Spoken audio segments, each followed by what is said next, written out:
Louise, légende canadienne. Vois-tu là-bas au pied des riantes collines, près des flots azurés passent des ruines. Le villageois de loin n'y passe qu'en tremblant. C'est là que vient la nuit errer le spectre blanc. Et l'on dit que souvent sa voix triste et plaintive se mêle au vent du soir et gémit sur la rive. Dans ces pins noirs jadis s'élevait un château, l'effroi de l'Indien et l'appui du hameau. Plus d'une fois le choc meurtrier des batailles retentit jusqu'au ciel du pied de ses murailles. Et l'homme rouge ardent, son premier effort, au lieu de la victoire, il vint chercher la mort. Mais depuis bien longtemps le fracas de la guerre ne troublait plus l'écho de ce lieu solitaire. Les doux oiseaux des cieux, messagers du printemps, cachés sous la feuillée, soupiraient leur chant. Aux étoiles du soir, l'acier des sentinelles ne brillait plus au loin sur le haut des tourelles, tandis que l'Indien furtif, silencieux, jetait sur eux des bois un regard curieux. Oh que, levant sa hache au-dessus des campagnes, son bras les menaçait du sommet des montagnes, les flots du Saint-Laurent murmurant sur leurs bords, au chant des villageois mêlaient leurs doux accords. Tout respirait la paix et le bonheur champêtre, bonheur que chaque jour l'aube faisait renaître.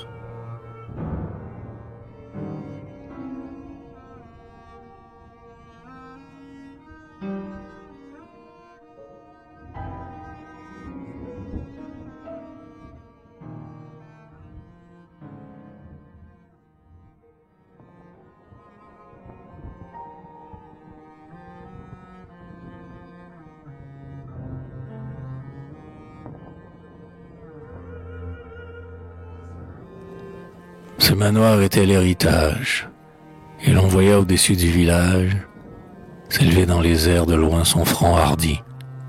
Là naquirent toujours des guerriers intrépides, fidèles à l'honneur comme il l'était aux cieux, et le Canadien qui passait dans ces lieux, suspendant l'aviron sur les ondes limpides, disait « Puisse leur fils être aussi brave qu'eux », puis s'éloignait les yeux humides. Le vieux soldat, autant qu'il n'était plus, avait reporté sa mémoire. À l'aspect du passé, ses sens s'étaient émus, car il lui parlait de sa gloire.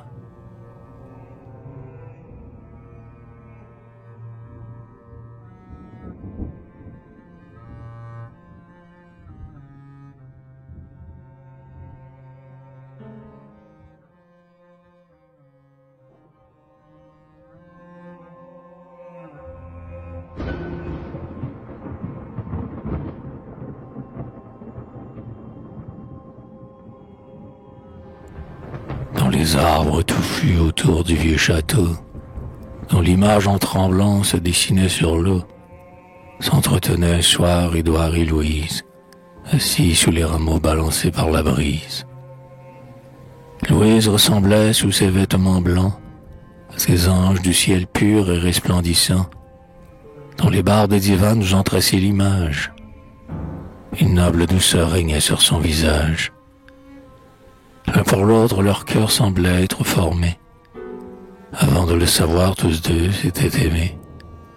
Mais des feux inconnus troublaient déjà leurs âmes. En leur sens agité s'allumaient d'autres flammes. Assis au bord des flots, à leurs pieds murmurant, murmures qui comme un soupiraient tendrement. Édouard appuyait sur les bras de Louise, son front dont les cheveux se jouaient dans la brise. Tandis que les oiseaux voltigeant dans les airs répandaient autour d'eux leurs amoureux concerts. Là, leur cœur se livrait aux douces rêveries, tous les jours enivrés à leur coupe fleurie. Ils semblaient oublier leur terrestre séjour. Quel bonheur est égal à son premier amour. Mais ce bonheur, hélas, durait peu pour Louise. Le rayon lumineux dans son âme surprise jetait un vif éclat, puis mourait aussitôt. Le calme ne faisait que passer sur le flot. Édouard, tout semble nous sourire, et pourtant peut-être ai-je tort. Mais malgré moi, je crains le sort et les pressentiments que le passé m'inspire. Qui sait quel avenir me destine le ciel? Qui peut jamais sonder ce secret éternel? L'avenir, devant nous, il recule sans cesse. Dans le fond du passé, que vois-je? La tristesse. Le trépas avec elle a marqué mon berceau.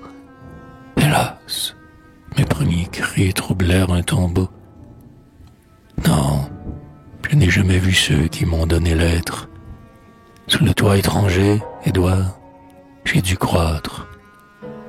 Puis elle devint triste, orpheline en naissant. Elle n'avait jamais connu l'embrassement. Le tendre embrassement d'une mère chérie.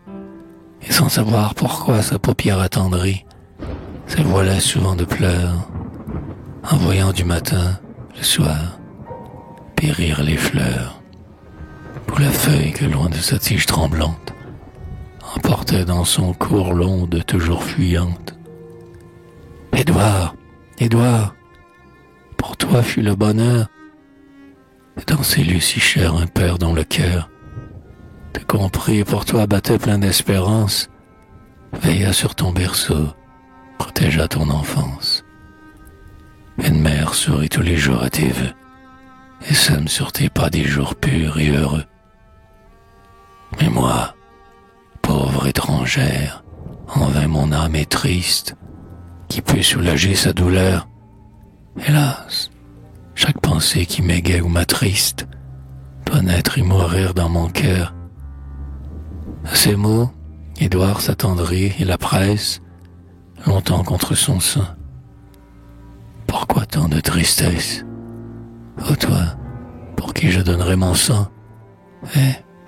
Suis-je donc plus ton frère, ton amant? Rejette loin de toi ces lugubres pensées. De ton sort satisfait, les rigueurs sont passées. Le mien qui nous sourit veillera sur nos jours. N'as-tu pas foi dans lui comme dans nos amours? Édouard, pourrait-il changer la destinée? La mienne me poursuit depuis que je suis né. Un songe que j'ai fait, qui troubla mes sens, semble ajouter encore à mes pressentiments. Toi qui fais, Édouard, toute mon espérance, pardonne à mon cœur son effroi. Il n'a rien de caché pour toi. Ce récit pourra soulager sa souffrance.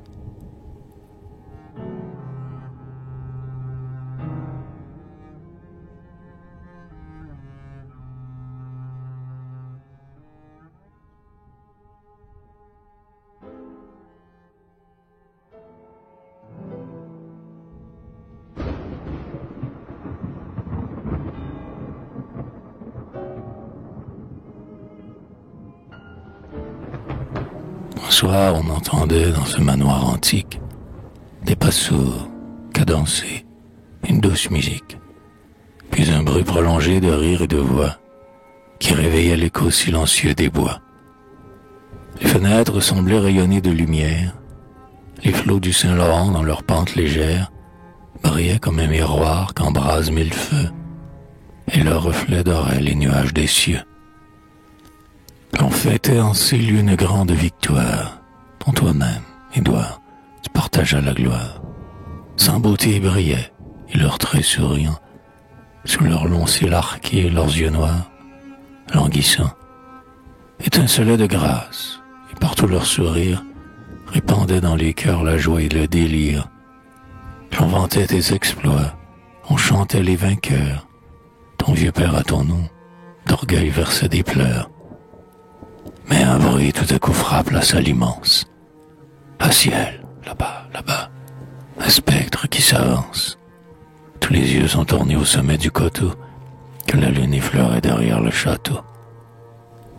L'œil attaché, sur lui la foule s'est pressée.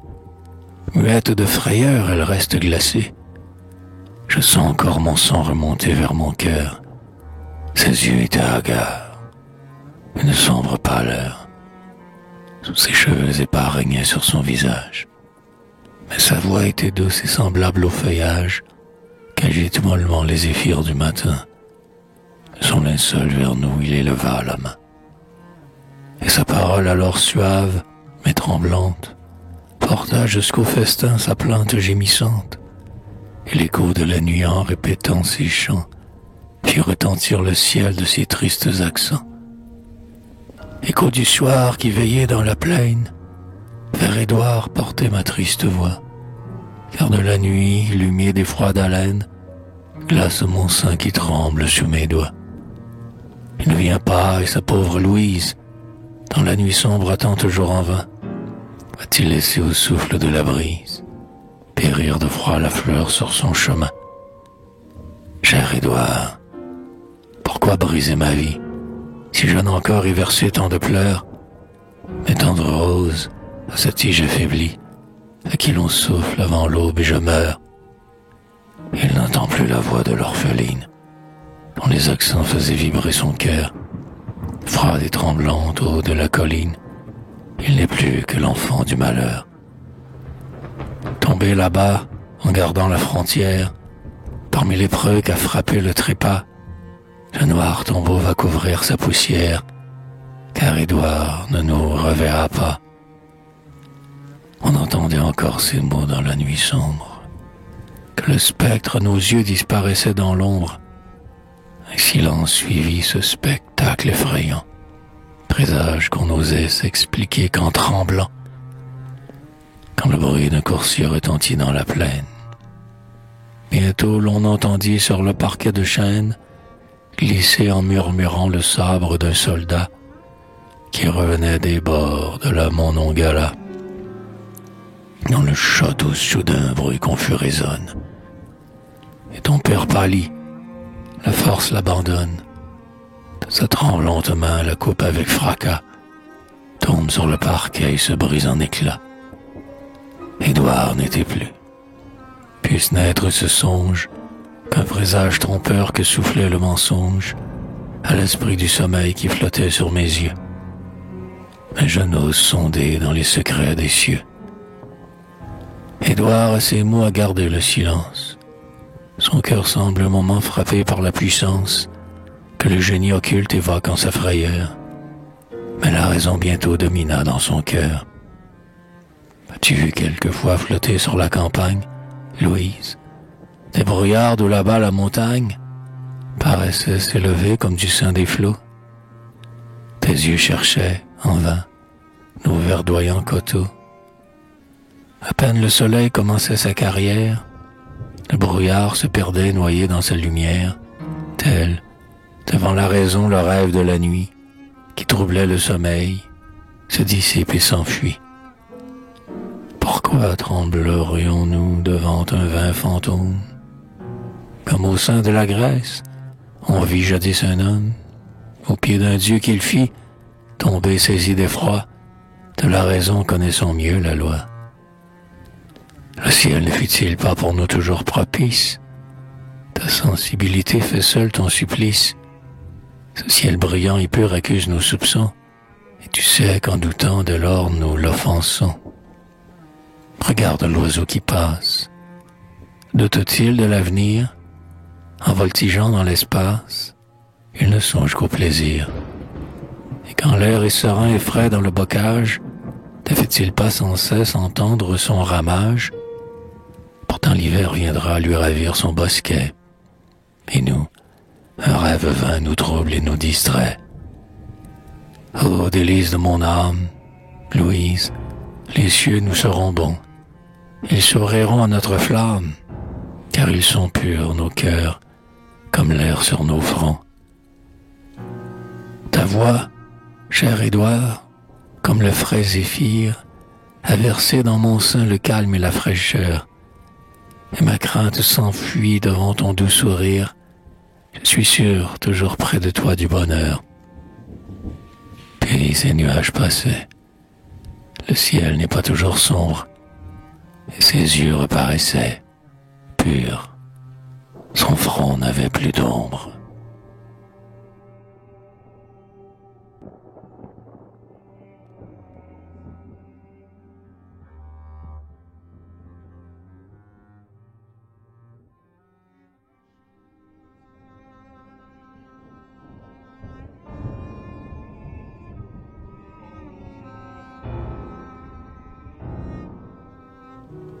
Mais un jour, un long cri passa sur les coteaux. Les armes ont bruit partout dans les hameaux.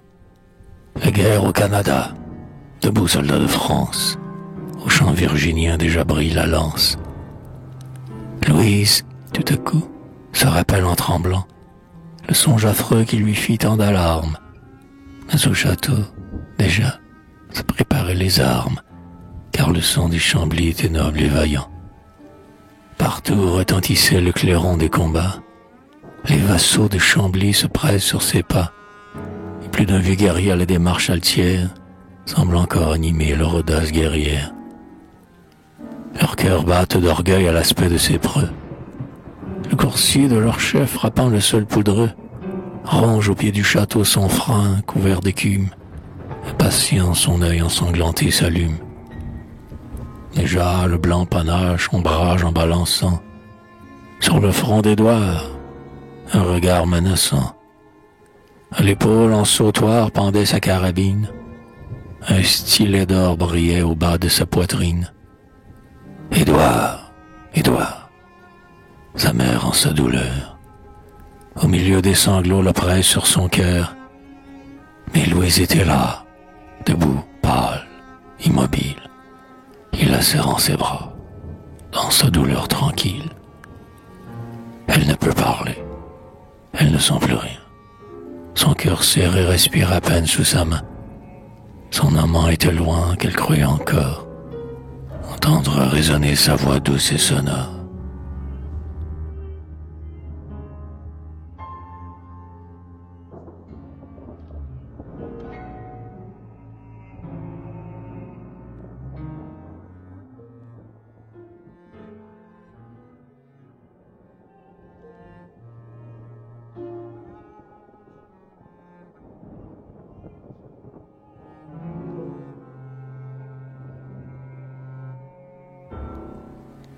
Sur la Monongala règne des défilés, bordés d'antiques pins et de pics mutilés.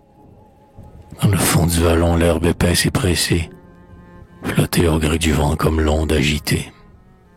C'est là que de beaux jeux, chef habile et prudent, attend des ennemis le flot envahissant.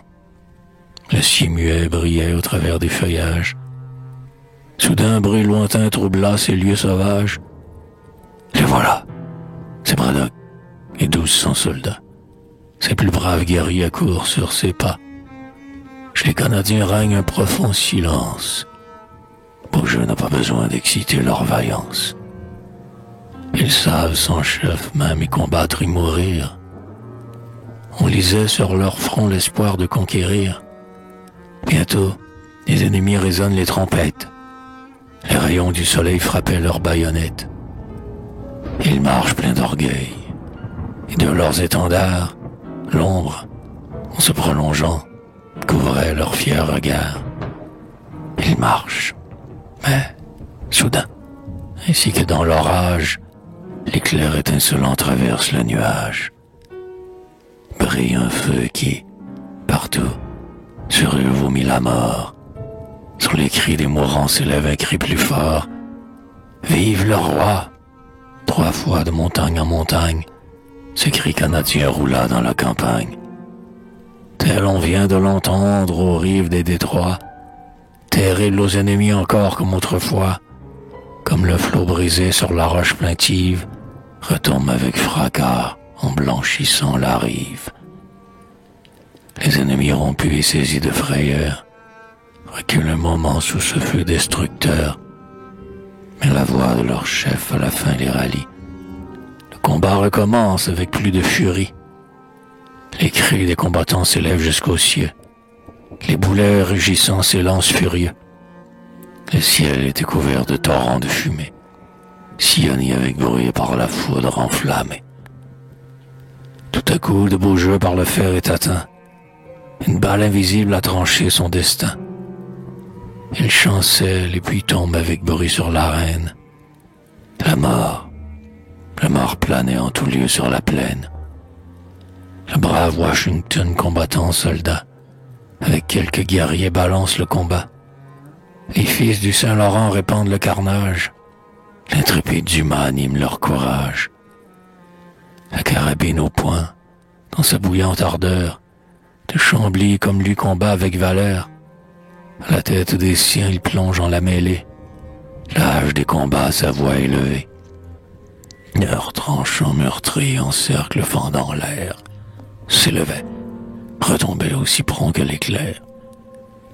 La mort suivait leur coup, quand rendant son épée, d'une main défaillante et qu'un fer a frappé, devant Chambly s'arrête un guerrier d'Albion, pâle et le sang partout ruisselant sur son front. Un air noble, mais doux animait sa figure, jeune, ses traits sont beaux. Sa blonde chevelure, en boucle retombait sur son habit doré, que la poudre a noirci, la hache déchirée. Guerrier, dit-il, reçois ces inutiles armes que mon bras mutilé ne peut plus soutenir. À ces décrets, le ciel me force d'obéir. Et l'on vit dans ses yeux paraître quelques larmes. Avec peine son cœur se soumettait au sort qui semblait lui ravir la gloire de la mort. Brave guerrier, lui dit de Chambly, ton courage mérite un sort plus heureux. Mais au combat, la fortune est volage. Nous saurons respecter un soldat valeureux. Il dit, quand près de là passe un Indien farouche, ces mots affreux s'exhalent de sa bouche. Guerrier, point de quartier, partout mort aux Anglais. Sache le sang couler à flots épais. Au-dessus de son front, longtemps il la balance, et sur le prisonnier avec un cri la lance.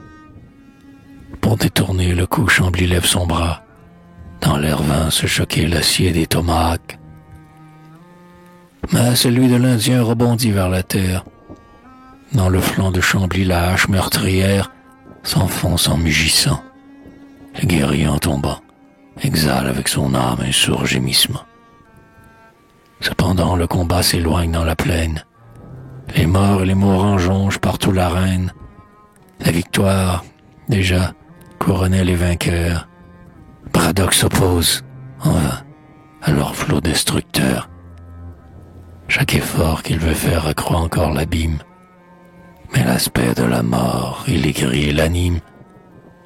Le fer l'atteint enfin. Ces soldats effrayés, dans leur confusion, sont partout foudroyés. Ils fuyaient. Leur terreur dans la fuite s'augmente. Ils vont semer au loin la mort et l'épouvante. Braddock enfin lui-même est obligé de fuir. Mais honteux, il arrête. Il veut aussi mourir. Son cœur altier ne peut survivre à sa défaite. Il voit en expirant sa déroute complète. Et dans ce jour sanglant, les fils du Canada élevaient leur drapeau sur la Monongahela.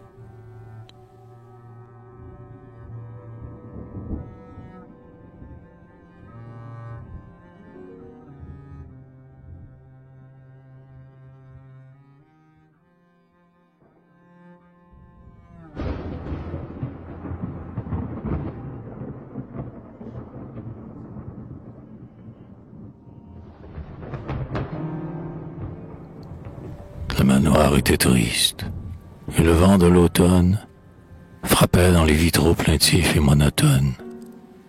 La lampe vacillant au milieu du salon jetait sur les lambris un blanchâtre rayon.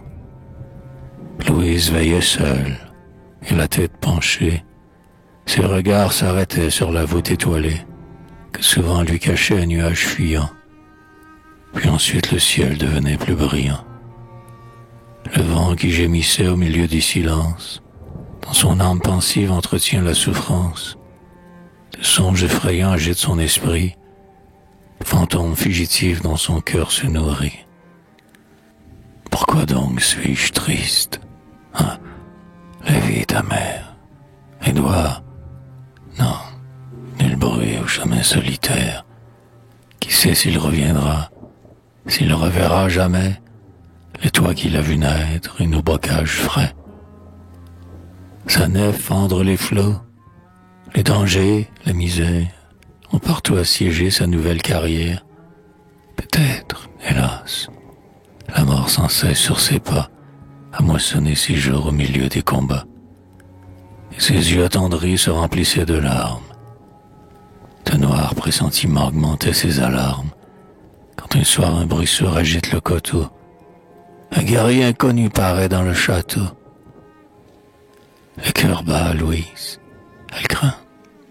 Elle espère. Édouard l'avait-il envoyé vers sa mère? Mais sa mère se tait. Elle semble pâlir. Un mot qu'elle étouffa venait de la trahir. Après avoir gardé quelque temps le silence, Louise, dit-elle, on a tous sa souffrance. Mais elle a supporté on montre son grand cœur, et le courage est fait pour braver le malheur. C'était mon seul enfant. Mais qu'as-tu donc, Louise? Au ciel, je n'en puis plus. Ah, ma tête se brise. Édouard, Édouard, s'écrie avec douleur l'amante qui soudain tomba de sa hauteur. Le château retentit. La mort sur son visage avait déjà jeté son éternel ombrage.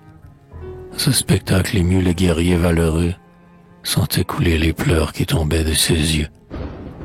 Hélas, c'en était trop pour le cœur de la mère. Ses glas tintaient, le soir, au village en prière, et dans chaque chaumière au pied d'une humble croix, des échos pleins de pleurs répondaient à leur voix. Depuis l'on dit qu'on voit du haut de ces collines Louise errer la nuit au sein de ces ruines.